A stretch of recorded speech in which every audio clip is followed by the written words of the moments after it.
Doctor जी जय मसीह की। जी जय मसीह। आरपी गौतम बोल रहा हूँ बरेली यूपी से। जी जी बोलिए सर। ये है उत्पत्ति ग्रंथ के अध्याय 12 से 13 और 18 के बीच में ये इब्राहिम की चर्चा है जी। हाँ, तो उसमें इब्राहिम जब मिस्र में पहुंचते हैं तो वो कहते हैं तुम मेरी बहन अपनी पत्नी से सारा से कि तुम वहां पर मेरी बहन बनना जी, जिससे वो मेरे साथ अच्छा व्यवहार करे जी।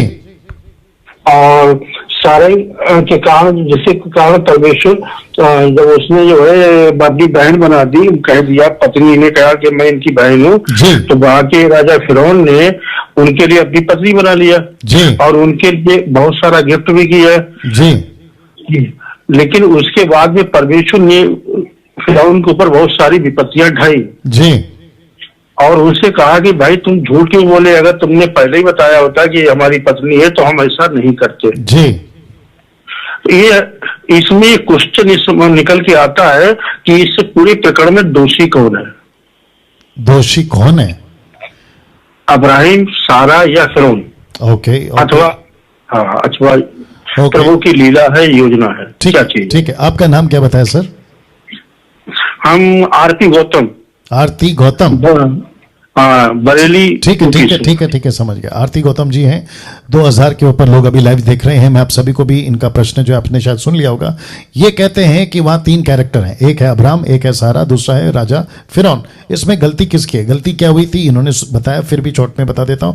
और साथ ही साथ लगे हाथ गौतम जी ये भी बता दूं कि जेनेसिस की किताब के ऊपर मैं पूरी स्टडी दे चुका हूं सर। अगर आप देख लेंगे तो और भी डिटेल में आपको मालूम पड़ जाएगी, लेकिन प्रश्न अलग से आया तो इसलिए बता देता हूं। सबसे पहली चीज, घटना क्या घटी थी कि अब्राहम ने डर के मारे कहा, जो कि उसको गलत है, वो नहीं करना था। डर के मारे उसने कहा कि ये मेरी पत्नी माफ करे बहन है, और उसने कहा कि ओके अगर ये आपकी बहन है तो मैं इससे शादी कर सकता हूं। लेकिन आपका स्टेटमेंट अभी था, मैंने अगर गलत सुना हो तो माफी चाहूंगा, आप कहते कहते भूल गए कि उसने उसको पत्नी बना लिया। तो पत्नी नहीं बनाया सर, आपने सुना सर? उसने पत्नी नहीं बनाया, उसने ना तो शादी करी ना पत्नी बनाया, वो सोच रहा था, उसके मन में आया। तो जिसके चलते परमेश्वर ने उसको सबक सिखाने के चलते उसके जीवन में कुछ घटनाएं लाई, तब उसको पता चला अरे ये तो उसकी पत्नी है। तब जाकर बात क्लियर हुई, उसने उसको ब्लेस करा, आगे भेजा और कहानी आगे चली। अब आपका यह प्रश्न है कि इसमें दोषी कौन है? तो ऑफ कोर्स दोषी अब्राहम है, क्योंकि अब्राहम, मैंने बीच में कहा था, अब्राहम हो, इसहाक हो, याकूब हो, मूसा हो, जितने भी प्रॉफिट है, जॉन द बैप्टिस्ट हो, एलिया हो, एलिशा हो, ये सारे के सारे प्रॉफिट, अगर परमेश्वर उनको चुनता है तो थप्पा नहीं लग जाता कि ये कभी गलती नहीं करेंगे। मनुष्य हैं, उनके साथ में कई बातें हुई है। एलिशा की बात करूं वक्त को ध्यान में रखते हुए, उसने कम से कम 42 बच्चों को भालू से मरवा दिया। पता है क्यों? क्योंकि एलिशा को सड़क के बच्चे, गली के बच्चे कह रहे थे ए चंदू चंदू, चंदू मतलब टकला, टकलिया टकलिया टकलिया। तो बच्चों ने जब ये चिल्लाया तो एलिशा, क्योंकि डबल पावर वाला था एलिया का, उसने 42 बच्चों को भालू से मरवा दिया। ये गलत है ना सर? वैसे ही बहुत सारे एरर्स या बहुत सारे क्या कहते हैं ना गलतियां। मूसा की गलती कितनी बड़ी है, दूसरी बार चट्टान से बात करना था, लकड़ी मार दिया, गलती हो गई। तो दोष आप पूछ रहे किसका है? ऑफकोर्स अब्राहम का है। उन्होंने नहीं बोलना था, उनको परमेश्वर के ऊपर पूरा भरोसा करके कहना था ये मेरी पत्नी है, ये मैं इसका पति हूं, इस तरीके से चलना था। सो यहां पे फिरौन तो बच गया या फिर निकल गया, लेकिन अपोक्लिप्टिक या दृष्टांत की बातें, बहुत सारी बातें हैं, क्योंकि वहां पे परमेश्वर को बताना था कि इनका परमेश्वर कौन है। मैंने जेनेसिस की किताब में ये टीचिंग दी थी। अगर ये घटना नहीं घटती, बहुत ध्यान से सुनना भाई साहब, जी, ये घटना अगर नहीं घटती तो फिरौन को कैसे पता चलता कि अब्राहम का परमेश्वर कौन है? जी, तो ये अलग एंगल है सर। तो परमेश्वर को बताना था जब ये घटना घटेगी, ये अपनी पत्नी को बहन बुलाएगा, फिर ये एक इशू खड़ा होगा, फिर मैं अपनी एंट्री मारूंगा, कौन? परमेश्वर। फिर उसको ताकत बताऊंगा कि अब्राहम का परमेश्वर कौन है। मैं ये उत्पत्ति में बता चुका हूं सर। जी, तब तो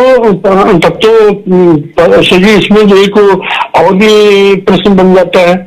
अगर मान लीजिए इसमें अब कोई दोषी नहीं है, कोई भी अगर दोषी नहीं है, सब परमेश्वर की महिमा और लीला है, अपनी प्लानिंग है, तो जब प्लानिंग है तो फिर वो विपत्तियां उस पर क्यों ढाई गई?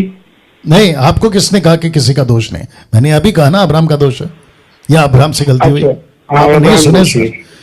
आपने नहीं सुना, वो छोड़िए सर, वो भी छोड़िए। जी, जी। परमेश्वर जी। मूसा को भेजता है ना फिरौन के पास, तो वहां पर विपत्ति कितनी डाली है? 10। तो परमेश्वर क्या कहता है, ये विपत्ति मैं फिरौन पे इसलिए डाल रहा हूं ताकि मैं उसको बताऊं कि जीवित परमेश्वर कौन है। क्योंकि फिरौन कम से कम 2000 परमेश्वरों को मानता था, उसमें मेंढक है, बंदर है, सांप है, जानवर है, इंसान है। और फिर परमेश्वर जी। कहता है ना पौलुस के द्वारा रोमियो के 9वें अध्याय में, वो किसी को आदर का बर्तन बनाता है और किसी को अनादर का, उसकी मर्जी। तो फिरौन को रखा था अपनी ताकत दिखाने के लिए। अब इसको लेकर हम परमेश्वर से बहस तो नहीं कर सकते जी।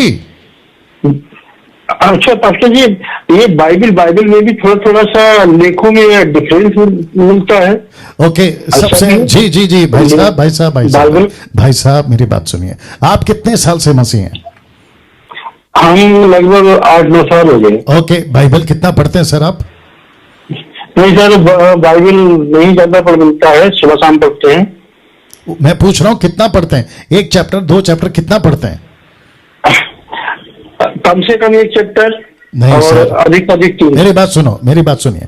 आपकी एज क्या है मुझे नहीं मालूम, लेकिन आपकी एज अच्छी खासी होगी, आपकी आवाज से पता चलता है। आपको कम से कम 30 से 40 चैप्टर पढ़ने हैं सर। अरे हाँ, देखा, अभी जितने दर्शक है ना, आपको भी पता चल गया होगा। तो ये इनके मन में प्रश्न क्यों उठ रहा है? दिक्कत ये है कि बाइबल नहीं पढ़ते। बाइबल को जितना पढ़ोगे, स्टोरी समझ में आएगी, बातें समझ में आएगी, फिरौन की वो घटना समझ में आएगी कि परमेश्वर ने फिरौन को रखा ही है 430 साल के बाद में कि परमेश्वर अपनी ताकत दिखाए। अब्राहम के साथ में ये घटना घटी क्यों? ताकि वो बता सके कि अब्राहम का परमेश्वर कौन है। मनुष्य गलती करता है, सेवक गलती करते हैं, ये बात सही है। बाइबल के अंदर कई रिकॉर्ड है, अगर उसको निकाले तो अलग टॉपिक होगा। लेकिन हमें यह भी देखना जरूरी है कि कोई भी घटना अगर घटी है तो उसके 2-3 एंगल चेक करना पड़ेगा, और जो कि मैं बता चुका हूं जेनेसिस किताब में। राइट सर, आपके जितने भी प्रश्न है ना भाई साहब, आप बाइबल पढ़ो, खुद ब खुद ठीक हो जाएंगे। चलिए, थैंक यू सो मच, आपने कॉल किया, प्रभु आपको आशीष दे।